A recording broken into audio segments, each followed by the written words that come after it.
Hello again, my friends. Welcome to the Ask Wrexham podcast. Hashtag ASKWXM. That's the best way to get in touch with us on Twitter to ask your questions about Wrexham Football Club, whether you're a long established fan wondering for our take on something or a new fan wanting to find out more. I'm Mark Griffiths from Wrexham AFC, and there's some good ones this week. But firstly, I need to apologise because I've been quite busy the last couple of weeks. These midweek games, week in, week out, bit of a killer.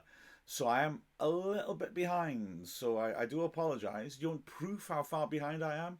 Look at this question sent in before the Sheffield United replay. Oops. So let's crack on. Darren's Happy Place says, it should go without saying, but we want a full report of the Sheffield United food offerings. Do you broadcast in the same place as the BBC and the ESPN? How about the other press? Are you all together with your pork pies? There is so much to pick out of this question, just like a good pork pie. Well, Darren's Happy Place. Firstly, the food at Sheffield United. They gave us free food.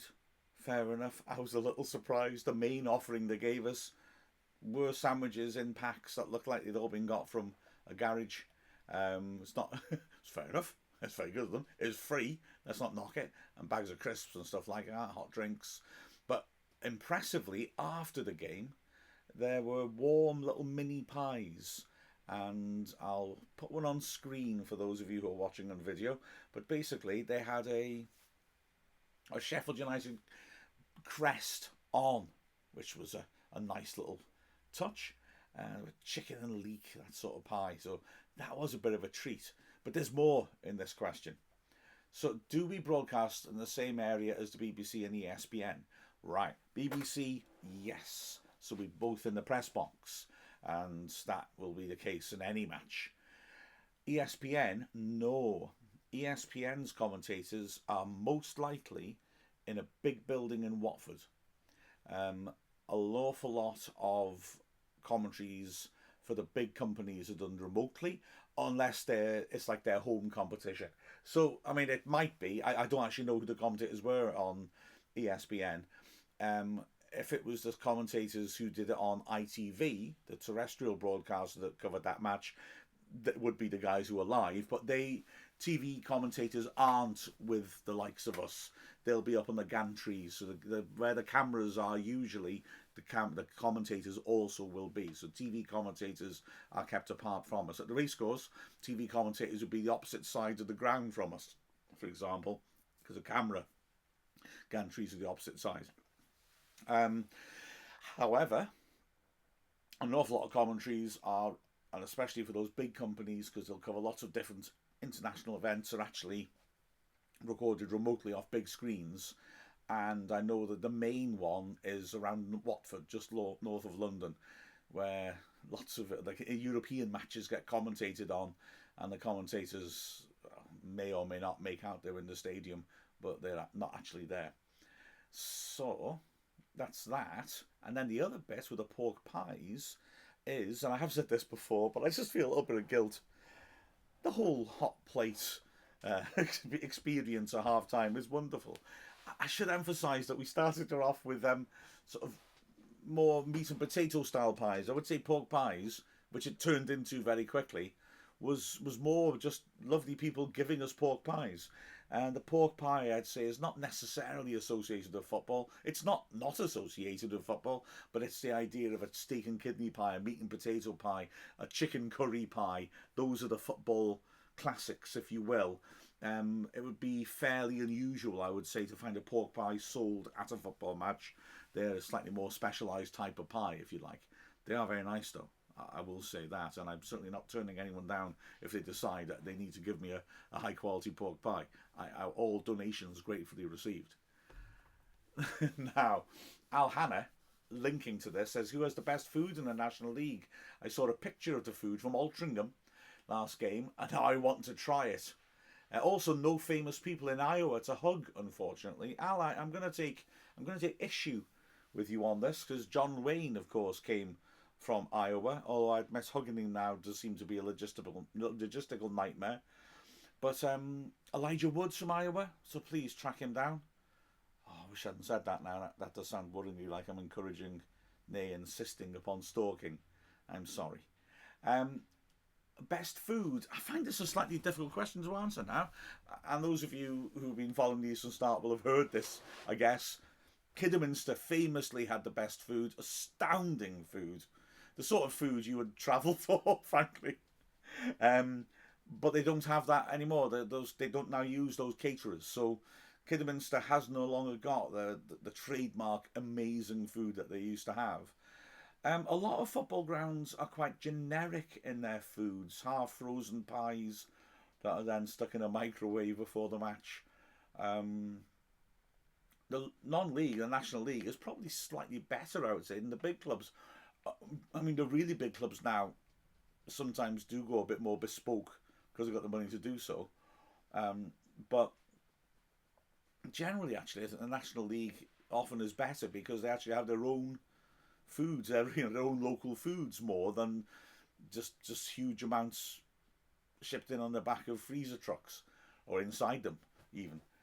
Oldham's pies were very impressive. They were the ones that started off our pie sampling.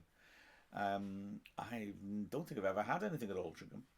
I've mentioned before, Eastleigh have a catering truck in the ground, and they are the Spitfires, and the Spitfire burger is an impressive combination of most of the things you could logically hope to put onto a burger, and that's very nice. But it's more like a fully loaded burger, I suppose, but it's good. So I don't know. I don't know if anyone really massively stands out now. Maybe I'm wrong. Maybe somebody else could correct me on this. But I'm struggling to think of like too many obvious ones. Sorry. Mind you, if you like that sort of food, Footy Grounds will provide you with meaty treats. Chris asks, are Wrexham players full-time? Or do some still have part-time jobs to support themselves? Or were they once part-time before moving to full-time under Parky? Wrexham has been full-time for a very long time. So it used to be like in the first half of the 20th century that players would be part-time. Often what would happen would be that the club would use its relationship with the local mines to get players a job in the mines. And I mentioned Ali McGowan, I think, a couple of weeks ago, was a legendary player from the 50s and 60s, and he moved down from Scotland because he was offered, a part-time wage plus a guaranteed job down the mines. He was a miner in Scotland. He was going to get more money if he moved down.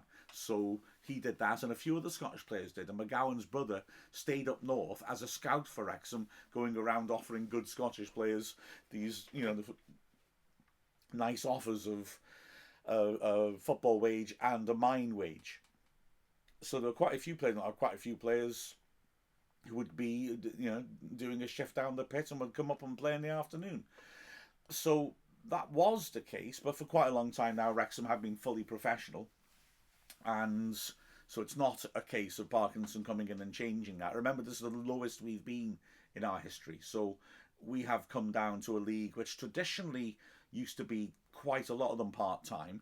The fact that automatic promotion relegation exists, it didn't for a long time, until the late 80s, means that actually this National League has become pretty professionalised. There aren't that many part-time teams left in it. Altrincham, for example, turned part-time this season, because if you want to compete at this level, you're almost certainly going to have to go full-time. So Wrexham have been full-time for quite a long time. We have had players who have turned full-time when they signed for us in recent years. One of them, who I will mention later, and who was prominent in the first episode of Welcome to Wrexham, Paul Rutherford. They went to visit him in his house. He was the player who got sent off in the last game before Parkinson came in and was very upset in the changing room. A lovely man. He's been a guest of ours on Dragonheart, if you want to seek that out. Absolutely lovely fella. And he worked in a B&Q, so a sort of warehouse-style store for builders, and like a little garden centre attached, things like that. So he used to play for Southport, a team that sort of yo-yo between Wrexham's level and the level below. Currently, they're the level below. They're about, 10 miles north of Liverpool on the coast.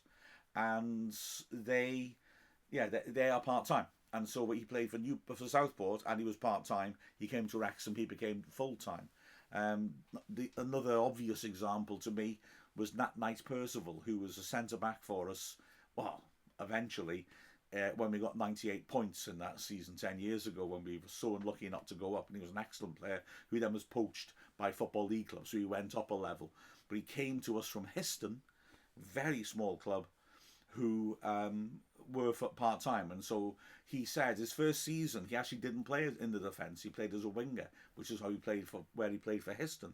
And he said that he found that first season difficult to adjust from all his life he'd been part time, and then becoming full time was quite a step up. So it can be awkward sometimes for players, or tricky for some players to do that. But no, Wrexham have been a professional full time team for what, I mean, goodness me, since the 60s, 50s, maybe even. Certainly for a long time. Now, JD Lightning, this was one. I had a lot of people scratching their heads, and it's such an obvious, sensible question. But I've had a few people say, "Oh, we saw this on your Twitter feed. We don't get it." And there were actually some very good explanations of it. I think I've got a simple way to do this. It's simple, but when you stop and think about it, you realise I've never really thought about this. If you look at it from an outside point of view, if you're a football fan, you suddenly think, oh, actually, yeah, that makes sense. Janie Lightning basically asks, how's it decided which is the right and left side of the pitch? Is it from the point of view of the press box? Or is it in relation to the home and away ends? Well, firstly, I'm going to say that when we talk about right and left side, we're talking about from the perspective goal to goal. So we're not talking about the view from the press box. We're talking about right and left sides from goal to goal. And the second thing, which again, your question makes perfect sense when you actually stop and think about it. Football fans don't think about it because we feel we know what we mean, if you like, it already. Is that it's from the perspective, right and left changes depending which team you're on. So it's, if you consider it this way, imagine you are the goalkeeper, so you're standing in the goal. For your team, the right is your right hand side. The left is your left hand side. For the other side's goalie, at the other end, the right is their right. The left is their left. So our right is the other side's left. I hope I'm making sense. So for example, if we look at Wrexham, Anthony Ford is our right wing back. He plays on the right. Jacob Mendy or Callum McFadden, a left wing back, he plays on the left. So if you imagine if you're kicking towards the Kop, you can imagine there Ford is on the right in front of the Macron stand, and Mendy is on the left in front of the Wrexham Lager stand. But in the second half, we will switch around. So Mendy will be playing down the left in front of the Macron stand, Ford will be playing down the right in front of the Wrexham Lager stand. And then, of course, that means that your perspective on right and left switches depending on which team's perspective you're referring to. So in commentary, I would say Ford is on the right. I'm talking about Wrexham because I'm talking about Ford. But when I'm talking about Moss, the Woking left back on Tuesday, he's on the left, but that's the same side as Ford because our right is Woking's left. I thought I had a good way to explain that. I've lost faith in myself now. I hope that explained it. Al, again, said he heard through the grapevine that Andy Cannon's new nickname is Simba. Ooh. Do you happen to know all the nicknames the players give each other? No, gotta be honest. I will investigate to see if there's any good ones. However, I've got to be honest with you and say that generally, not always, but generally, football players just add a noise onto the end of somebody's first name, somebody's name, or the first syllable of their name. So, for example, Paul Mullin, Moles. Christian Dibble, Dibs. Although the preferred approach will be to put a Y on the end. You know, so try. For some reason, that seems quite popular with fans. Youngie, for example. So there may be some subtle nicknames, but generally I would say football players don't go in for that. Not that they never have. The greatest one of all time was the defender who played for us. The club that comes to mind is Oldham. I'm trying to think if he played for other teams, called Fitz, Fitz. Hall. And he was known as one size because one size fits all. Huh? Huh? I'll try and investigate it further. I don't reckon you'll get many fantastic nicknames. Simba. Well, that's a new one on me. So yeah, I'll try and find out more. Oh, by the way, as well, a little bit of any other business. We talked about orientation of the ground, and Thane Emrys Bertine, thank you so much. You really need to give me tuition on how to say your name, though. After more searching through the 1897-1902 Welsh newspapers than I care to admit, don't worry, I'm often in that rabbit hole, I feel relatively confident that the reason the goal positioning was changed in 1901 was due to extensive changes to the stadium made with an eye towards revitalising horse racing. So you'll remember that we were talking a couple of weeks ago about the orientation of the pitch. It used to be at right angles to how it is now. So where the cop is would be alongside the sides of the pitch. And this is fascinating research. Yes, I mean the ground, as the name suggests, was a racecourse. Racing in Wrexham was was a big deal, but it fell into disrepute, really, if I'm honest. Because when there were race meetings in Wrexham, there tended to be trouble in town, and so they sort of died out. So okay, this is interesting, and there is an interesting clip talking about trying to have extra races in Wrexham, trying to rebuild the ground. A new wing of the stand has been constructed. The straight running has been widened, so it does look like an awful lot was done then. That covered stand that is mentioned on this is, as I understand it, on the Mould Road side, so where the Macron stand is. Traditionally, that always used to be the big grandstand, the turf, when they were using that as a changing room, obviously on the same side of the pitch as well, to accommodate that. So that was always like the main permanent stand, if you will. Right, now then, cryptic construct. Good day, Mark. Are all football pitches the same size? So sticking on a football pitch theme, and the answer is no. But there are maximum and minimum dimensions that you have to adhere to. Penalty areas have to be the same size, but the actual outside perimeter of the pitch doesn't. So the length of the pitch can vary between 100 and 130 yards, for example. That's a substantial difference, isn't it? The width of the pitch, likewise, I can't read it. 50 to 100 yards? 50 can't be. Surely you can't have a 50 yard. Okay. All right. This could be wrong. I'm wondering now. I'm seeing it properly, but definitely there are maximum, minimum lengths and widths. We've seen this at Wrexham, where a Wrexham manager years ago felt that we didn't have good wide players and the other side did, and narrowed the pitch in order to nullify the other side's wide players and compensate for the fact that we didn't have good wide players. Right, can you do that during a season? Well, you can. Is it seen as a dodgy thing to do? Yeah, I would say it is, but it's not allowed. It's just seen as a bit of a sort of bad sportsmanship. But yeah, it can be done. So you can vary between. It's rare to see teams make changes during the season, but it does make sense if you think about the team, say, being defensive or fearing a heavy beating. Well, the narrower the pitch, the more you can congest it maybe and make it difficult for teams to come at you. Likewise, if you're looking to pass the ball around, you would like as big a pitch as possible, quite possibly. If you've got fast strikers to try and get in behind the defenders, and then if the defenders drop deep to stop you running in behind, you've got lots of room in midfield to pass the ball around. So you can play crafty little games of the size of the pitch. I would be cautious of necessarily judging the size of a pitch based on TV pictures, because the position of the camera can make things very deceptive. There are some football grounds in Britain that were famous for having big pitches or small pitches, and often it's more of an illusion because of how high up the camera is.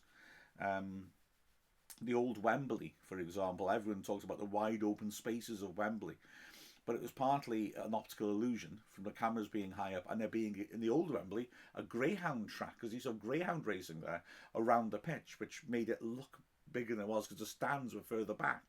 So sort of optical illusion. And then also the fact that Wembley in those days was rarely used, only for the biggest games.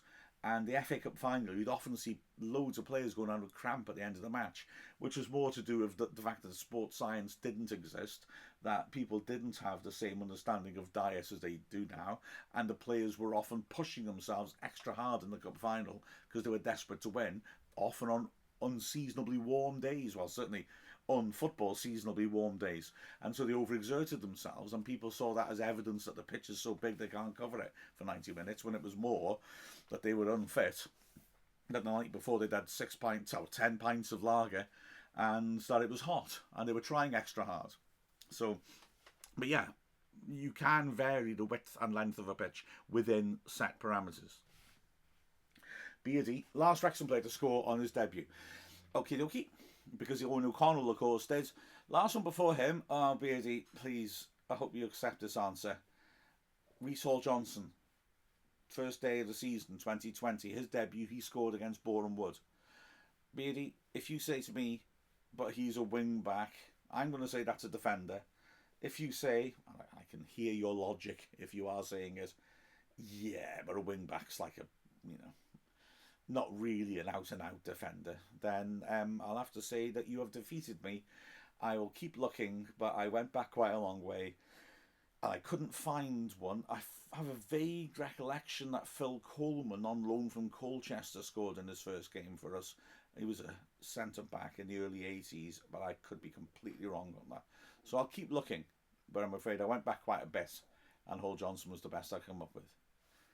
I reckon he counts, I think. The Wrexham Texan said he was listening to the final whistle about football culture. Is trading scarves still a tradition in Wrexham? Looking to trade my local club scarf when I visit next month. Also, what are some post-game traditions? Do people meet at the pub to celebrate?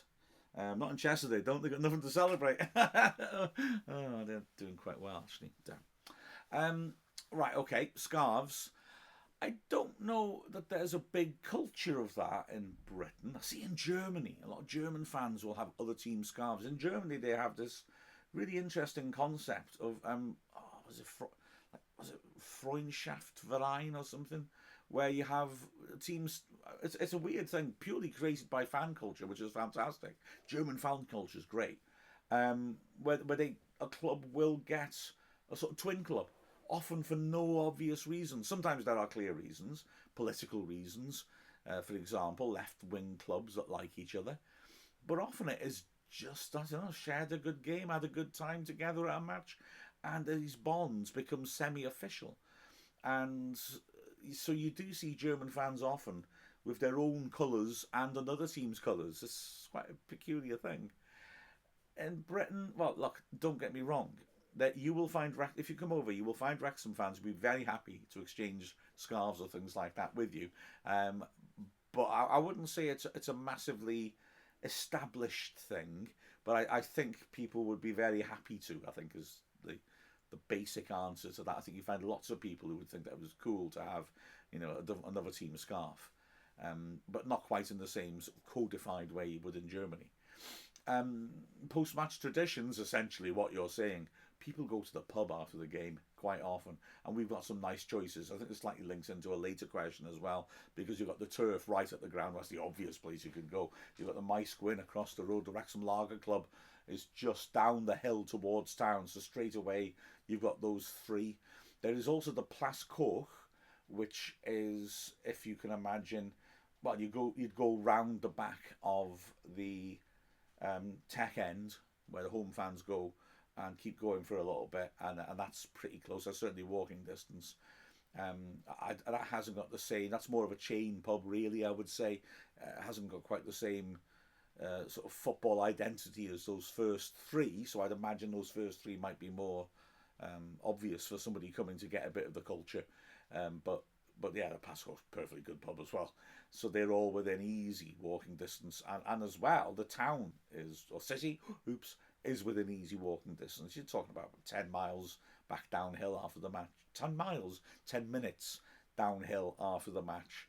So yeah, I mean, you've got all sorts to choose from. If you're fancying a sort of post-match experience, those three near the ground are surely the best ones. But having said that, you know, stick your nose in and see what it looks like in there. You know, see where people are getting a bit more enthusiastic, where there is a decent crowd. And that'll probably, your judgments will probably not let you down. Paul Bell, podcast question: what happens if Southend United are liquidated before Wrexham play them in March?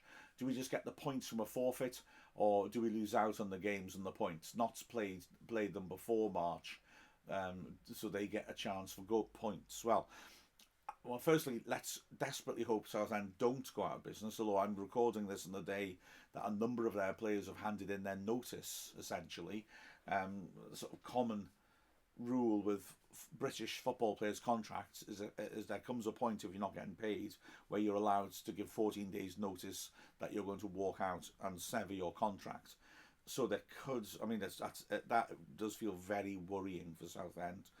It could be that they will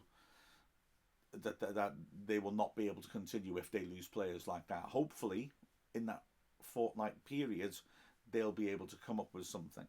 However, the last time I can think of when this happened, the club were not able to save themselves. That was Macclesfield Town, a team which is, you know, not far from Wrexham, about an hour away by car, and a team that yo-yos between League Two and the National League over the last 20 years. Sadly, they went out of business. They went through that experience. Wrexham actually picked up a couple of very good players from them because they'd walked out on their 14-day notice. So that happened, and also, about 9 years ago, it happened to Chester. So Chester also went out of business. Now, Macclesfield, I'm trying to remember if they actually started the season. I think they might not have done. Chester certainly did. They got through to about November.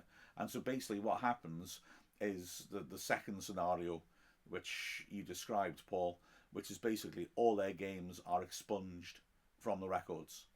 So if you played them, it just didn't happen. In terms of Wrexham and Notts County, well, we drew with Southend, so we'd lose 1 point.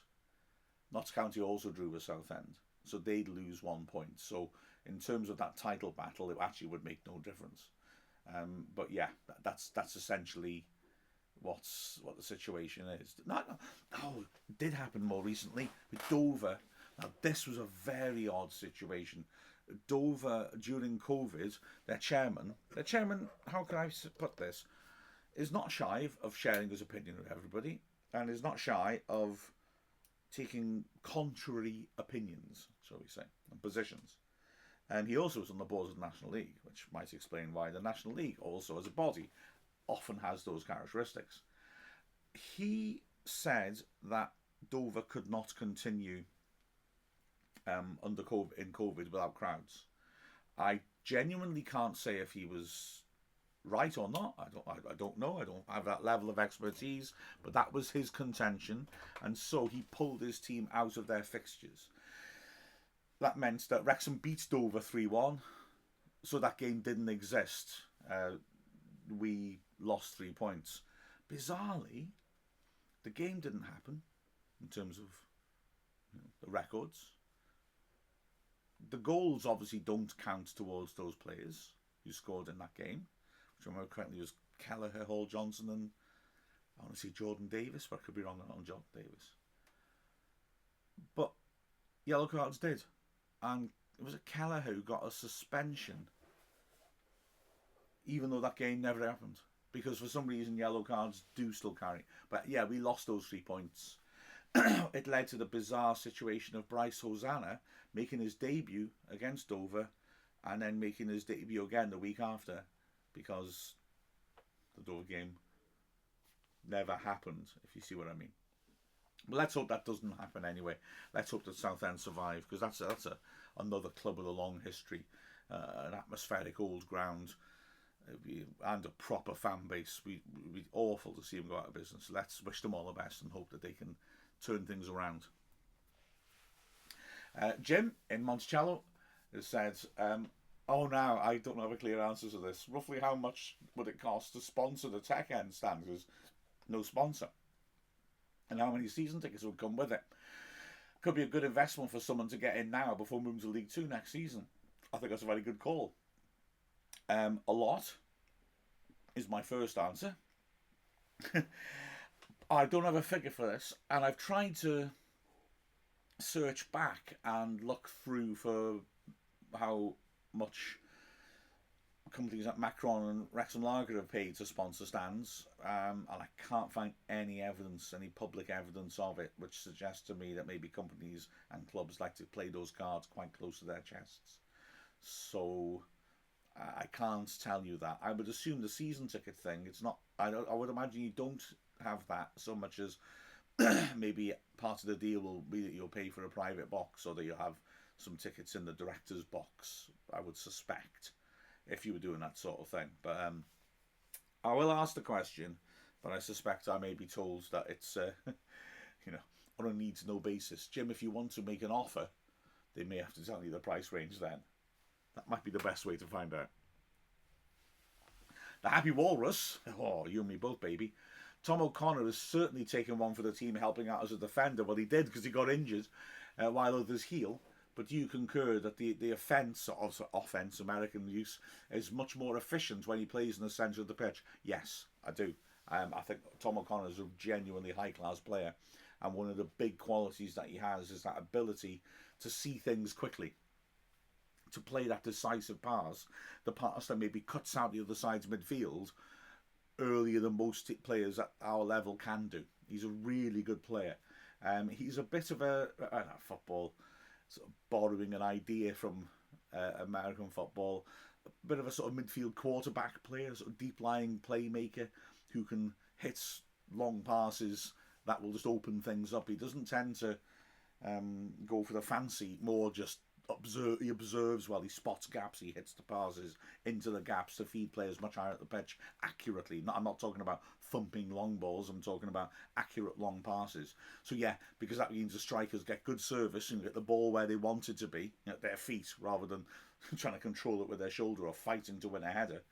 And they are able to receive it often in space because O'Connor has seen their movements. So yeah, he definitely helps the strikers be definitely, I think, are more effective going forwards. I'd also say defensively we're a bit more solid, because although O'Connor is not your massive Jordan Tunnicliffe, Aaron Hayden, Ben Tozer type, he is a strong enough and big enough player to play comfortably at centre-back. And so when you put him in front of the back three, you do have a good player to battle. And I did say on the Final Whistle podcast about the Woking game, I think we really missed him in that match, not only because we struggled to get the ball down and impose our style of play on Woking, which O'Connor, I think, would have helped with massively, but also because there was a lot of fighting for the ball in midfield and fighting for loose balls. O'Connor can tackle, O'Connor is good at anticipating, O'Connor is good in the air, so he would have been perfectly suited to that sort of scenario.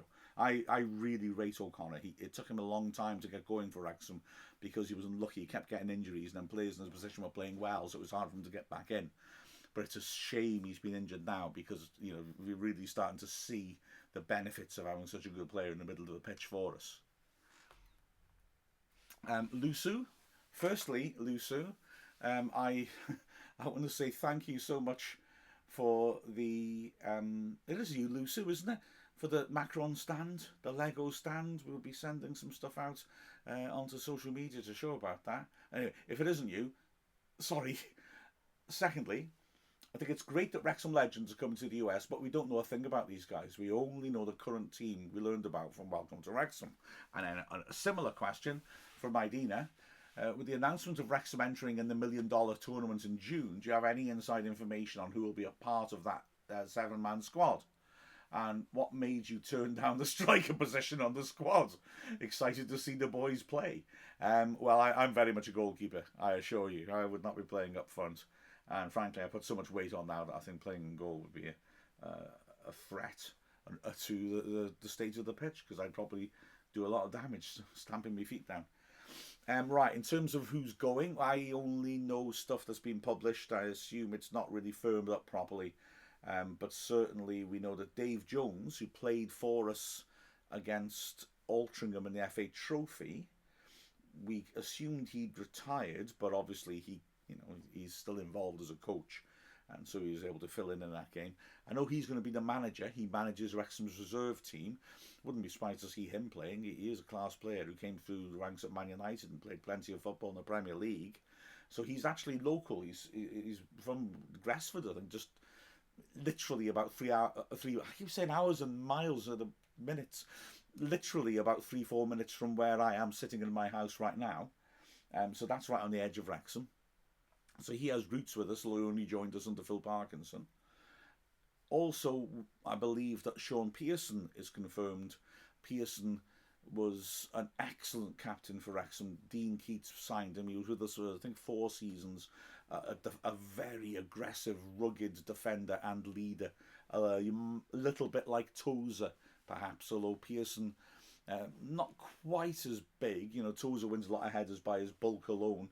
Didn't have a long throat, Pearson, but a very strong, experienced fighter for the ball. This player who you could never, ever accuse of giving anything less than 100%. A really inspiring guy who also got involved locally. The whole community thing during COVID. He was helping to deliver food. He was doing, which must have been quite cool when Sean Pearson turns up to bring you pizza, and also. He then went to Grimsby. Wrexham was supposed to be offering him a contract, but I think we took a long time offering it, and he went to Grimsby, who the other club he's mostly associated with, for a second spell, and he was playing against us last season. So he is now up in League Two. But a very nice guy. As well, very importantly, a proper leader and captain, sort of guy who will bawl people out if they're not meeting his standards of play and behaviour. But top bloke, a good man, and it'd be cool to see him in the Wrexham shirt again.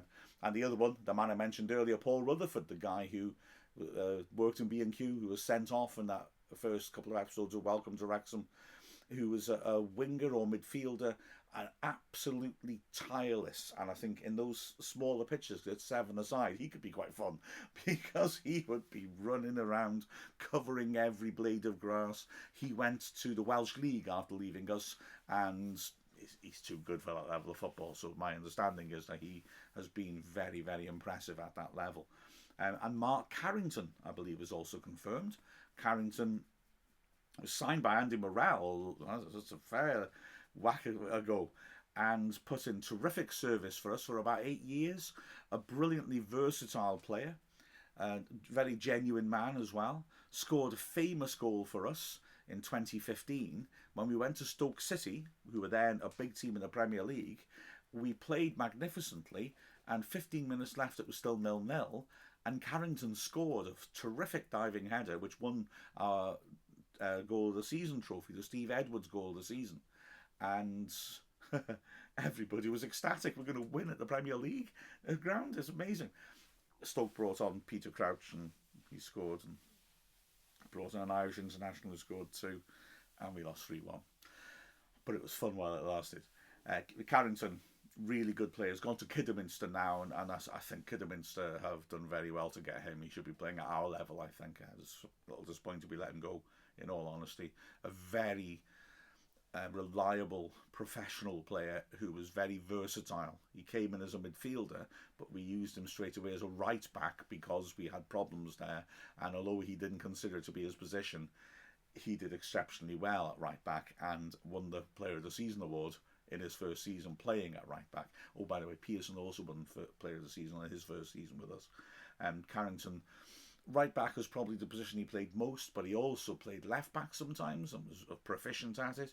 He sometimes played at centre back, usually more on a 3 than a 2, a little bit less defensive stress on a defender in a 3 rather than a 2. He did play centre midfield. He did play wide midfield. I remember him scoring a couple of goals against Hereford, playing wide midfield under a caretaker manager who had a different idea of how to deploy him. And in that Stoke game, he actually played in a very unusual surprise tactic behind a striker, like a number 10. But his job was more that they knew Stoke would pass the ball out from the back, and his job was more that he'd use his defensive qualities in the other side's half to help organise Wrexham in terms of how we'd try to stop Stoke passing from the back and how we'd try and nick the ball from them. And it worked beautifully. And when he got into the box, he scored. So, that was a real tactical masterstroke. So pretty much the only position he never really played for Wrexham. At some point, were goalkeeper and striker. Everything else he's kind of done. Top bloke Mark Carrington. So yeah, that looks like it'll be a fun competition, that, doesn't it? I like the way that the Moaners have referred to the Legends teams as part of the club, because I think that's very nice. We have a Legends team that play charity matches locally. I think it's very nice to do that. So it won't be the current team. There were no current players in it, but yeah, those Legends are genuine players who were very good for us, and we'll have to see who else is confirmed, won't we? Interesting potential names, I can imagine. Right, now, oopsie-daisy, just pressed the button twice. And now then, nevertheless, travel advice, where do you recommend to go for local eats and good times, like a pub, in Wrexham this June, and to watch Wrexham in the US tournament? Well, I think my previous comments when it comes to sport, or when it comes to watching Wrexham on the screen, the turf, the Maesgwyn, Wrexham Lager Club are the real obvious ones. But there's plenty of... Wrexham is a brewery town. Yeah, Wrexham Lager was brewed here for a long, long time. There's plenty of pubs in Wrexham, I assure you. And I would again maybe suggest sticking those in, see who's playing what. There's also interesting bars, places that will serve beer, like the what you call it? What's it called? I forgot what it's called now. I'll come back in a later time. But there are some quite interesting bars now that you look on social media and you'll see. And then as well, if I'm honest, I don't know if I want to go any further here, because in this sense, there's lots of good stuff on Twitter, better than what I would say. There was a recent thread on Twitter, if you have a look. I've definitely commented on it. I'm trying to remember who started it. So it's worth looking around. You'll see lots of stuff. I would say the Pantarockin is an excellent pub for food, but it's just outside Wrexham, so if you rent a car, that's a real high quality place for good food and good interesting beers as well. But Britain's had a bit of a renaissance in terms of like having good ranges of beers in pubs rather than just the same generic stuff. So you go find a lot of places you'll find interesting beers. If you're after fun, right, these are the recommendations I made on that thread as well. The Drunk Monk in town is a sort of cute boutique, small sort of Belgian beer place. So you'll find unusual stuff there and potent stuff there. Believe me. And it's quite small and atmospheric. Where else? Was it the Magic Dragon Tap? It's called, isn't it, on Charles Street? That's a similar sort of place. And Bank Street Social is a coffee shop, but also sells really interesting beers as well. And that's well worth going. And if you want to meet the locals, that's a good sort of coffee shop, because again, it's quite small, where you'll end up chatting to people. To be honest, if you want to meet local Wrexham people, go to Starbucks. You'll be on a table on your own, really, and you probably won't that much. But in a place like Bank Street Social, you probably would. But there's lots of interesting and nice places around. Lots of people talk a lot about the Portuguese cafe, the Vasco da Gama, for breakfast, things like that. I've been there a couple of times, nice lattes. But there's lots of nice places about that you can go for. Kurt Bennett. Now, important that I address this. Wrexham Player has been problematic lately. Mixler seems to work well every time. Are you concerned switching to Mixler permanently? No. And the reason's this. The Wrexham Player platform is definitely the best thing for the club.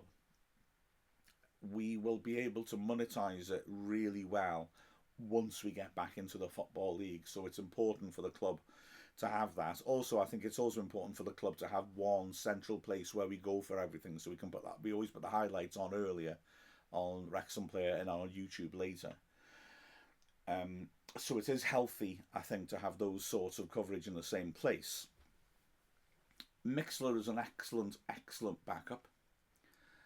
The Wrexham Player platform will have to undergo a change soon, because all the clubs use ISDN lines to commentate on. Now, that is part of the problem. ISDN is an obsolete technology, and therefore it's not easy to get, people to service equipment or to come out and service lines. It can be a little fragile sometimes because there's no money in it now, because they are obsolete, and in 2025 they will be switched off. But that is the system that we are tied to if we use Wrexham Player. And like I said, in the long term and medium term, it massively is in the club's benefit to do that. So the problems we're having at the moment are, I'm afraid, I think is something we're going to have to try and get through. They will have to come up with a solution, I assume using VoIP, uh, in the near future. And I hope that once they do that, we can jump straight onto it and have something much more stable. I've got to say, part of the reason there's problems with Wrexham Player, and this is something that massively frustrates me, which you'll understand why in a moment, is that it's always something different. It's not often not Wrexham Player's fault. It's often not that platform's fault. It might be something else. We had a kit with a glitch in it, and it was a weird glitch, and we got engineers to help us out, and eventually, fair play, the BBC massively helped us out, and I think that's solved now. But it was illogical, and all these engineers and specialists were saying, don't understand this, but it's clearly not working. Something's going wrong, because there was a pattern of problems with the kit, which didn't make sense. I mean, I did a test where I actually, believe it or not, used 2 separate ISDN mixer kits, 8 different cables and 6 different ports, and tried every single combination to work out what was going on. And you just couldn't get your finger, you couldn't put your finger on it. The same things were happening no matter what combination. But we were also testing lines to London, where the Wrexham Player team are, and it was definitely working at their end. So, and it was really strange. And then we've had other issues as well, which have been not related to that. So the frustrating thing is that, we have a problem, we solve it, then something different goes wrong. There was a problem with the website, the one, what was it, the Wealdstone game, when there genuinely was an issue, and that was nationwide. That was the whole platform, not just us. So, yes, I totally agree. It is frustrating, and it's a huge shame, but I think what we're doing now is probably the best thing.